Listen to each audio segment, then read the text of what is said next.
អាជ្ញាធរអេស្ប៉ាញជន្លៀសមនុស្សច្រើនម៉ឺននាក់ដោយសារភ្លើងឆេះព្រៃឆេះរាលកាន់តែគៀកទីក្រុងម៉ាឌ្រីត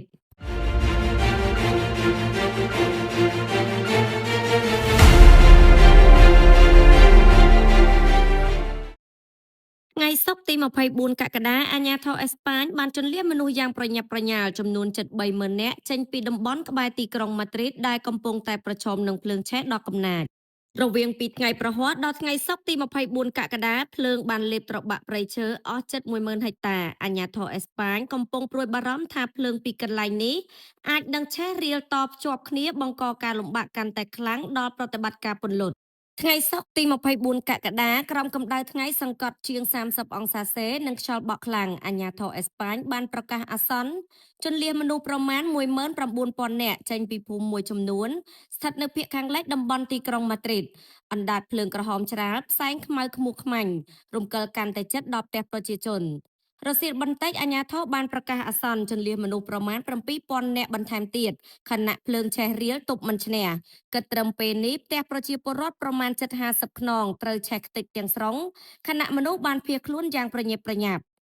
ព្រឹកថ្ងៃសុក្រភ្លើងធំៗពីរកន្លែងបានឆេះរាលទី1នៅតំបន់សានម៉ាទីននិងមួយទៀតនៅវីឡាដែលប្រាដូ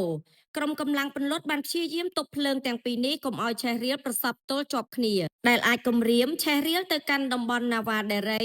ចូលកាន់តែគៀកខាងលិចទីក្រុងម៉ាឌ្រីតអាជ្ញាធរអេស្ប៉ាញបានប្រកាសអាសន្នថាតំបន់ម៉ាឌ្រីតដែលមានប្រជាជនប្រមាណជាង7លាននាក់កំពុងតែប្រឈមគ្រោះថ្នាក់ជាខ្លាំងដោយសារតែភ្លើងឆេះព្រៃរាលដាលពីខាងលិចនិងពីខាងត្បូងផ្អែកតាមអាជ្ញាធរអេស្ប៉ាញគិតពីថ្ងៃប្រហ័សដល់ព្រឹកថ្ងៃសុក្រព្រៃឈើប្រមាណ6,000ហិកតាត្រូវបានភ្លើងលេបត្របាក់អស់និងរាលកាន់តែលឿនដោយសារតែខ្យល់បក់ខ្លាំងករណីភ្លើងឆេះព្រៃឆ្នាំនេះគឺមានទំហំធំជាប្រវត្តិសាស្ត្រហើយសម្រាប់តំបន់ម៉ាឌ្រីតរាជធានីអេស្ប៉ាញអាជ្ញាធរអេស្ប៉ាញបានកំពុងប្រមូលកម្លាំងពន្លត់ភ្លើងសរុបប្រមាណ2,000នាក់មានទាំងក្រុមពន្លត់អគ្គិភ័យកងយោធាកងពលអាសន្ននិងកម្លាំងការពារប្រជាជនស៊ីវិលជាដើមក្រៅពីកម្លាំងមនុស្សសមត្ថកិច្ចអេស្ប៉ាញប្រើយន្តហោះ8គ្រឿងឧត្តមភាគចក្រ8គ្រឿងដើម្បីបាញ់ស្រោចទឹកពីលើរួមទាំងរថយន្តពន្លត់អគ្គិភ័យប្រមាណ300គ្រឿងទៀត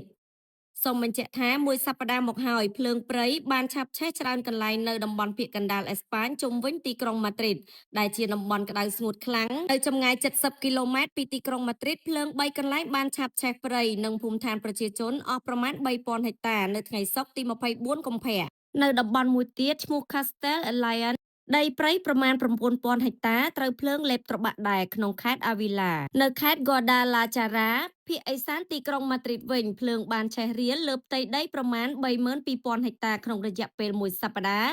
ដែលមិនទាន់ត្រូវបានពន្លត់បានទាំងស្រុងនៅឡើយទេគូបញ្ជាក់ដែរថាប្រភពដើមហេតុនៃភ្លើងឆេះអាចបណ្ដាលមកពីភាពធ្វេសប្រហែសរបស់មនុស្សការចោលកន្ទុយបារីការដុតភ្នក់ភ្លើងអាំងសាច់ការប្រើម៉ាស៊ីនកាត់ស្មៅប៉ះចំដុំថ្មបែកចេញជាផ្កាភ្លើងជាដើមករណីខ្លះទៀតអាចជាការលួចដុតព្រៃក្នុងចេតនាអាក្រក់ណាមួយផ្អែកតាមតួរលេខរបស់ប្រព័ន្ធព័ត៌មានអឺរ៉ុបស្ដីពីភ្លើងឆេះព្រៃ EFIS គិតពីដើមឆ្នាំមកនេះព្រៃឈើប្រមាណ130,000ហិកតាត្រូវបានភ្លើងលេបត្របាក់នៅអេស្ប៉ាញ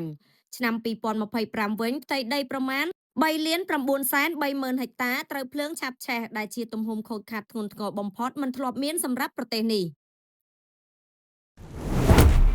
ចង់បានបន្ទប់ស្អាតទាន់សម័យនិងចំណេញលំហមែនទេជ្រើសរើសសាឡុងក្រេពូករបស់យើងសោភ័ណភាពឈានមុខគុណភាពស្តង់ដាររឹងមាំផាសុកភាពនិងទំនុកចិត្តគឺនៅទីនេះកំងឥឡូវនេះ